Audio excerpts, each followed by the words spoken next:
ഭാര്യ ഫോണില് കൂടുതൽ സമയം സംസാരിക്കുന്നതിലുള്ള വിരോധം കാരണം കഴുത്തിന് വെട്ടിക്കൊലപ്പെടുത്താൻ ശ്രമിച്ച ഭർത്താവിനെ 10 വർഷം കഠിന തടവിനും 1 ലക്ഷം രൂപ പിഴയടക്കുന്നതിനും ശിക്ഷിച്ചു.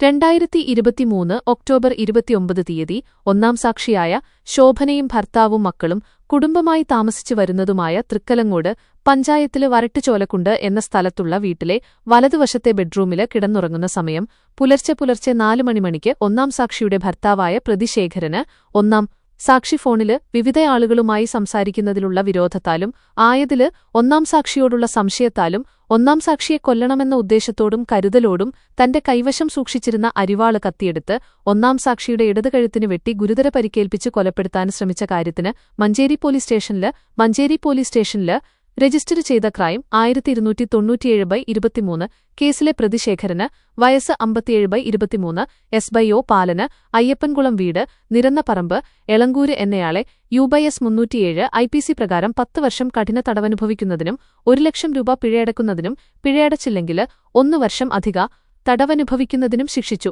1 ലക്ഷത്തോളം സന്തുഷ്ടരായ ഉപഭോക്താക്കളും 2 ലക്ഷത്തോളം തിമിര ശസ്ത്രക്രിയകളും പൂർത്തിയാക്കിയ മലബാറിലെ ഏക കണ്ണാശുപത്രി Al Salama high hospital road Perinthalmanna. പ്രതിയെ ജുഡീഷ്യല് കസ്റ്റഡിയിലായിരിക്കെ തന്നെ വിചാരണ നടത്തണമെന്ന പ്രോസിക്യൂഷന്റെ അപേക്ഷ പ്രകാരം മഞ്ചേരി അഡീഷണൽ ജില്ലാ സെഷൻസ് കോടതി 1 ജഡ്ജായിരുന്ന ശ്രീ തുഷാര് എം അവർകൾ വിചാരണ പൂർത്തിയാക്കിയ ഈ കേസിൽ ഇപ്പോഴത്തെ ജഡ്ജ് ശ്രീ വിനോദ് കുമാര് എന്ന് ആണ് ശിക്ഷ വിധിച്ചത്.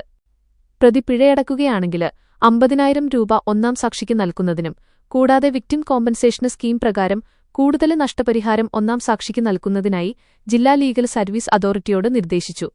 മഞ്ചേരി പോലീസ് സ്റ്റേഷന് ഇൻസ്പെക്ടറായിരുന്ന ശ്രീ റിയാസ് ചാക്കീരിയായിരുന്നു അന്വേഷണോദ്യോഗസ്ഥന്.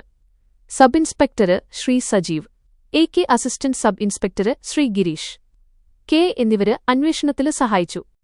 പ്രോസിക്യൂഷനുവേണ്ടി പബ്ലിക് പ്രോസിക്യൂട്ടർ അഡ്വഹ ശ്രീ സിസ്റ്റർ ബാബു ഹാജരായി.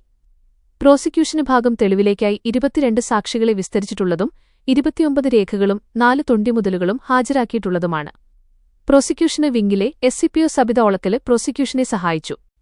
പ്രതിയെ ശിക്ഷയനുഭവിക്കുന്നതിനായി തവനൂര് സെൻട്രൽ ജയിലിലേക്കയച്ചു.